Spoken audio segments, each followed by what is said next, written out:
آیت کا معنی یہ ہے کہ حرمت غلیظہ کب ختم ہوگی؟ حتی تنکحا، حتی توتیا،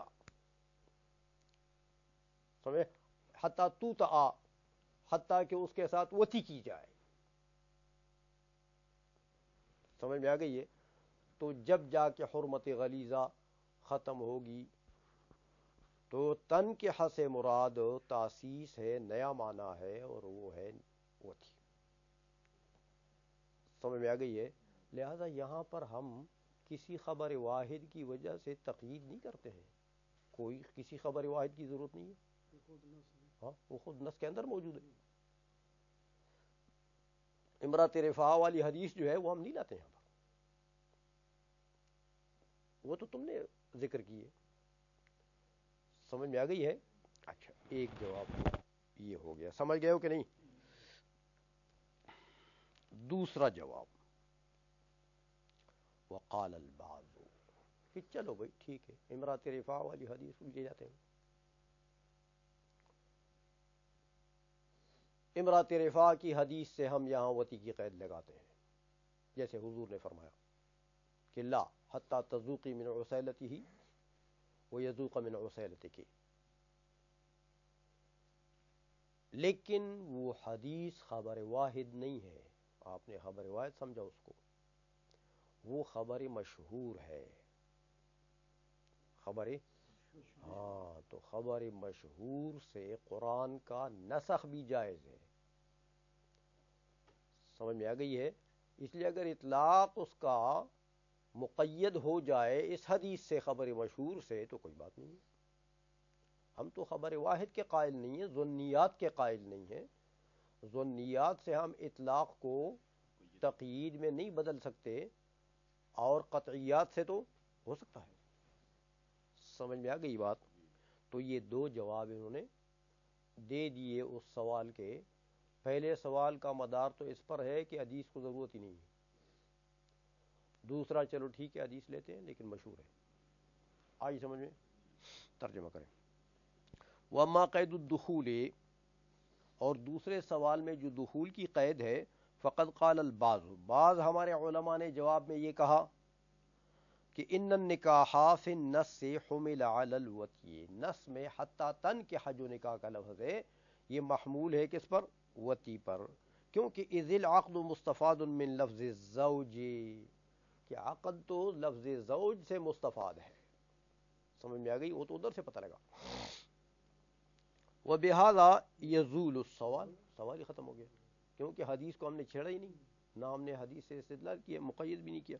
وقال البعض، بعض علماء نے جواب میں یہ کہا کہ قید الدخول ثبت بالخبر، کہ ٹھیک ہے چلو امرات رفاع والی حدیث سے ہم اس کو ثابت کرتے ہیں، لیکن وجعلوہ من المشاہیر، فرماتے ہیں کہ بھئی یہ حدیث مشہور ہے، تو فلا یلزمہم تقید الکتاب بخبر الواحد، تو خبر واحد سے تو ہم نے کتاب کی تقید نہیں کی ہے. آئی سمجھ میں؟ یہ دونوں جواب گویا کہ دے دیے اس طریقے سے. آگے چلیے. اب یہ آپ کو مشترک اور مؤول کی باس میں لے جانا چاہتے ہیں. ہاں،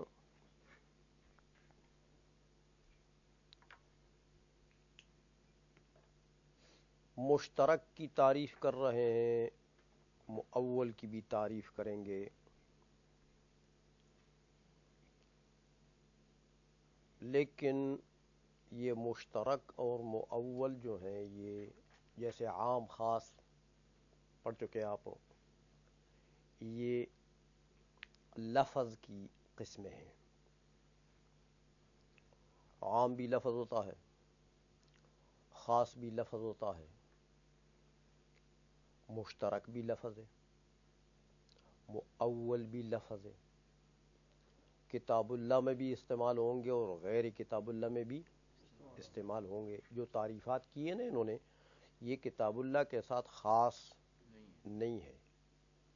باقی احادیث میں، ہماری اپنی زبان میں، عربی زبان میں، کسی اور زبان میں یہ اپلائی ہو سکتے ہیں.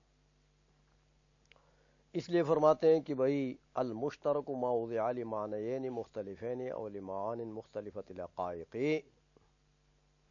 ما ما جو ہے یہ لفظ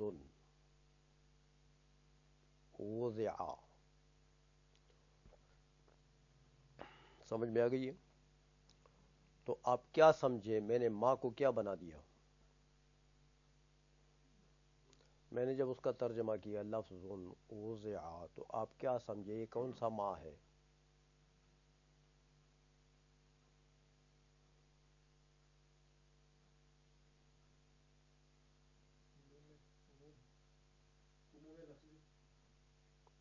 وہ نہیں پوچھ رہا میں، ما کی قسمیں کتنی ہیں اور یہ کون سی قسم ہے؟ نہیں، موصولہ الذی کے معنی میں آتا ہے یا التی کے معنی میں؟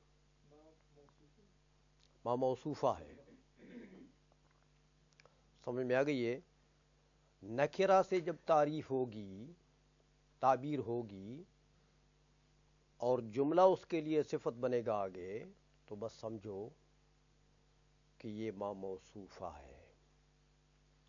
لفظن سے میں نے اللفظ سے تعبیر نہیں کی، معرفہ سے نہیں کی، کیونکہ کہ جملہ اس کے لیے صفت بن رہا ہے، تو جملہ حکم نکرہ میں ہوتا ہے۔ نکرے کے لیے تو صفت بن سکتا ہے لیکن معرفے کے لیے نہیں بن سکتا۔ آئی سو میں؟ تو ما کا کیا معنی ہوا؟ نیچے لکھا ہوا بھی دیکھو بین سطور، لفظ، سمجھ میں آ گئی؟ ما کہتے ہیں مشترک وہ لفظ ہے وضع لمعنیین مختلفین او لمعان مختلفت الحقائق، جس کی وضع ہو چکی ہو دو مختلف معنوں کے لیے یا کئی مختلفت الحقائق معنی کے لیے، کم از کم دو، اور زیادہ سے زیادہ کے لیے کوئی حد نہیں ہے۔ سمجھ میں آ گئی ہے؟ لفظ ایک ہی ہے، اس کی وضع ہوتی ہے دو معنوں کے لیے یا کئیوں کے لیے، دو معنوں کے لیے یا کئیوں کے لیے۔ لیکن یہ یاد رکھیں کہ یہ عام کی تعریف آپ کے ذہن میں آنا چاہیے کہ عام میں بھی تو ایسا ہی ہوتا ہے۔ تو عام میں آپ پڑھ چکے ہیں کہ عام میں وضع ہوتی ہے لیکن علی سبیل الشمول، علی سبیل الانتظام، ینتظم جمعا من المسمیات، تعریف یاد ہے؟ ینتظم، یہاں وضع علی سبیل الشمول یا علی سبیل الانتظام نہیں ہے کہ وہ دو معنوں کو شامل ہو، ایسا نہیں ہے۔ یہاں وضع علی الانفراد ہے، یعنی ہر معنی کے لیے علیحدہ وضع ہے۔ دو معنی ہیں تو ہر معنی کے لیے علیحدہ وضع ہے۔ دو تین چار 10 15 معنی ہیں تو ہر معنی کے لیے علیحدہ وضع ہے۔ تو ہوتا یہ ہے کہ اس میں وضع ہے علی الانفراد، سمجھ میں آ گئی ہے؟ دوسری بات یہ ہے، یہ جو انہوں نے تعریف کی ہے نا، یہ مشترک، مطلق مشترک کی یہ تعریف نہیں ہے، یہ اس مشترک کی تعریف ہے جو مشترک کثیر الوقوع ہے۔ کیونکہ یہاں اکثر یہ قاعدے چلتے ہیں فقہ، اصول فقہ میں، سب میں، تو کثیر الوقوع جو مشترک ہے نا وہ یہ ہے جس میں اوضاع متعددہ کے ساتھ کئی معنی جو ہے وہ موضوع لہو بنتے ہیں۔ لیکن یہ بھی اس میں شرط ہے کہ ہر معنی کی حقیقت اور ماہیت دوسرے معنی کی حقیقت اور ماہیت سے مختلف ہے، غیر ہے۔ ان میں غیریت جو ہے وہ باعتبار ماہیت ہے، باعتبار ذات ہے، سمجھ میں آ گئی ہے؟ ایک معنی کے لیے بھی اسی لفظ کی وضع ہے، دوسرے معنی کے لیے بھی اسی لفظ کی وضع ہے، لیکن یہ معنی اور وہ معنی دونوں میں تغایر ذاتی ہے، دونوں میں تغایر، ہاں اس کی ماہیت اس کی ماہیت سے ہاں جدا ہے، اور وضع بھی جدا ہے۔ واضح نے ایک مرتبہ اس لفظ کو اس معنی کے لیے وضع کیا، تو اس وضع کے ساتھ اب یہ لفظ دوسرے معنی میں استعمال نہیں ہوتا۔ دوسرے مرتبہ واضح نے اسی لفظ کو اس دوسرے معنی کے لیے وضع کیا، تو اس وضع کے ساتھ یہی لفظ دوسرے معنی میں استعمال نہیں ہوگا۔ اوضاع متعدد ہو، جتنے معانی ہیں اتنی اوضاع ہیں۔ سمجھ میں آ گئی؟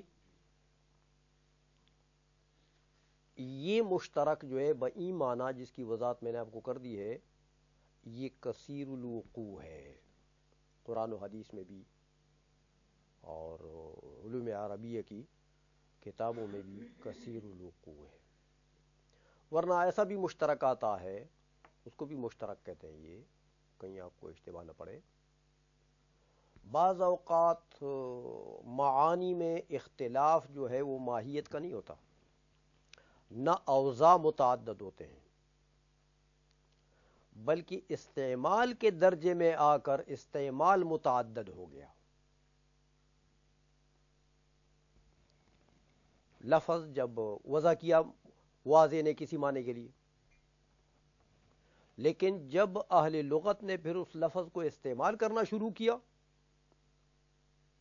تو استعمال کے درجے میں آ کر وہ دو تین معنوں میں مستعمل ہو گیا، اور دو تین معنوں میں جو اختلاف ہے نا، وہ اختلاف وضعی تو نہیں ہے، وہ جو اختلاف ہے وہ اختلاف باعتبار احتمال لفظ ہے، کہ لفظ میں اس معنی کا بھی احتمال ہے، اس معنی کا بھی استعمال ہے، سمجھ میں احتمال ہے، لیکن دونوں احتمالوں میں اختلاف ہے۔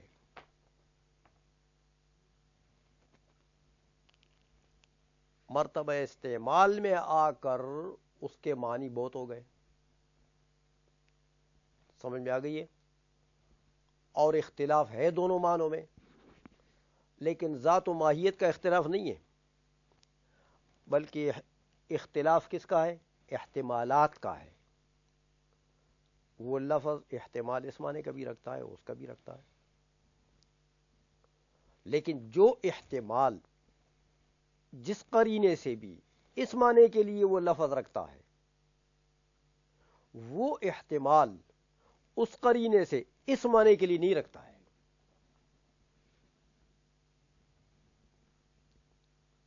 سمجھ میں آ گئی؟ یہ بھی مشترک کی ایک قسم ہے، لیکن اس کا استعمال قلیل ہوتا ہے، باعتبار کہ معانی کے اندر اختلاف جو ہے وہ احتمالات کا ہو۔ آئی سمجھ میں؟ تو یہ مشترک بئی معنی جو ہے یہ قلیل الاستعمال ہے، اور جو مصنف نے تعریف کی ہے جس کی کہ باعتبار وضع معانی میں اختلاف ہو اور ہر ایک کی حقیقت دوسرے کی حقیقت سے مختلف ہو، یہ کثیر الاستعمال ہے کتاب کے اندر جو آیا ہے۔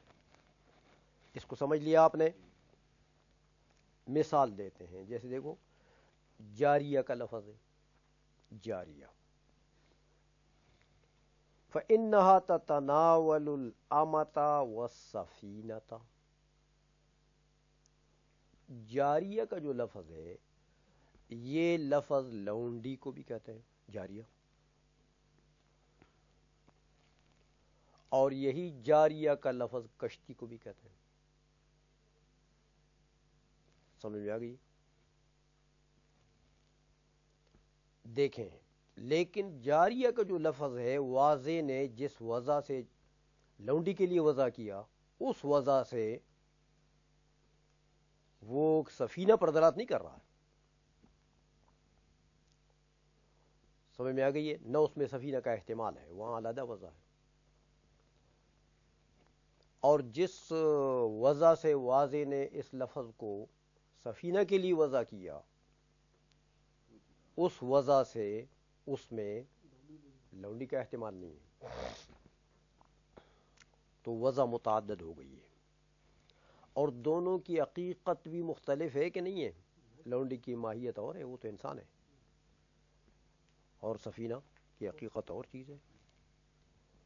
سمجھ میں آ گئی ہے؟ ایک مثال. دوسری مثال دیتے ہیں کہ والمشتری فإنه يتناول قابل عقد البيع وكوكب السماء. مشتری کہتے ہیں مشتری جو ہے یہ آسمان میں ایک ستارہ بھی ہے اس نام کا مشتری. اور مشتری جو ہے وہ بائی کے مقابلے میں جو ہوتا ہے، سمجھ میں آئیے، عقد بیع میں جو بائی کے مقابلے میں ہوتا ہے، جو سمن دیتا ہے، اس کو بھی مشتری کہتے ہیں.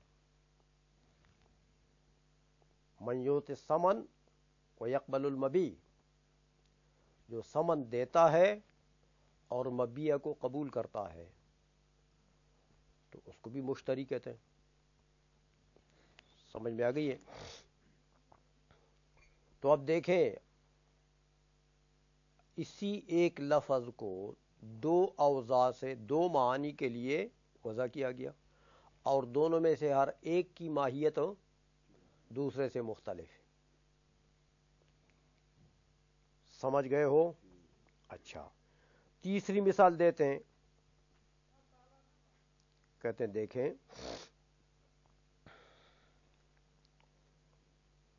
وَقَوْلُنَا بَائِنٌ.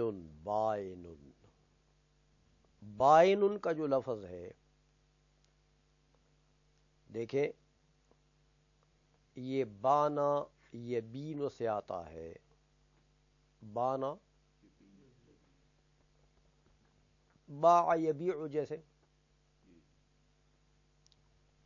تو بائن جیسے بائع. سمجھ؟ بانا کے دو معنی آتے ہیں. بانا بمانا ظہرا، ایک چیز جو ہے وہ خفی تھی تو اب ظاہر ہو گئی ہے بانا. تو بائن بمانا ظاہر، خفی کے مقابلے میں ظاہر. سمجھ میں آ گئی ہے؟ اچھا، اور اسی طرح بانا شیء بیننا، میرے اور آپ کے درمیان میں کوئی چیز آ گئی ہے. بین کو بھی جو درمیان میں، اس لیے کہتے ہیں وَقَوْلُنَا فَإِنَّهُ يَحْتَمِلُ الْبَيْنَ وَالْبَيَانَ. بین اور بیان، بیان بمانا ظہور. جو چیز آپ بیان کر لیتے ہیں تو مطلب وہ ظاہر ہو جاتی ہے نا، وہ چیز ظاہر کر دیتے ہیں. اب یہ مثالیں آپ کو دی انہوں نے کہ بھئی یہ دیکھیں، لفظ ایک ہے، اوضاع متعدد ہیں، معانی مختلف ہیں، ہر معنی دوسرے سے حقیقت اور ماہیت میں مختلف ہے. سمجھ میں آ گئی ہے؟ اس کو کہتے ہیں لفظ مشترک. اور عام طور پر وہ عین کا مثال دیتے ہیں علماء. عین، سمجھ میں آ گئی ہے کہ عین کا جو لفظ ہے یہ چشمے کو بھی کہتے ہیں، یہی سورج کی ٹکی کو بھی کہتے ہیں، یہی عین ذات کو بھی کہتے ہیں. عین شے ذات ہو، ذات کو بھی کہتے ہیں، اس آنکھ کو بھی کہتے ہیں. تو یہ دیکھیں کئی معنی ہیں، لیکن واضح نے ہر معنی کے لیے اس کو وہ کہ وضع کی ہے مستقل، اور ہر معنی کی ماہیت دوسرے کی ماہیت سے جدا ہے، مختلف ہے. تو یہ بھی مشترک کی ایک عام مثال ہے. آئی سمجھ میں؟ بس اب یہ تو مثال ہو گئی ممثل لہو کی وضاحت کے لیے. کئی مثالیں انہوں نے دے دی ہے تاکہ آپ سمجھ جائیں. آئی سمجھ میں؟ اب یہ کہتے ہیں کہ بھئی یہ مشترک جو ہے اس کے معانی تو کئی ہوئے، ہر معنی موضوع لہو معنی ہے.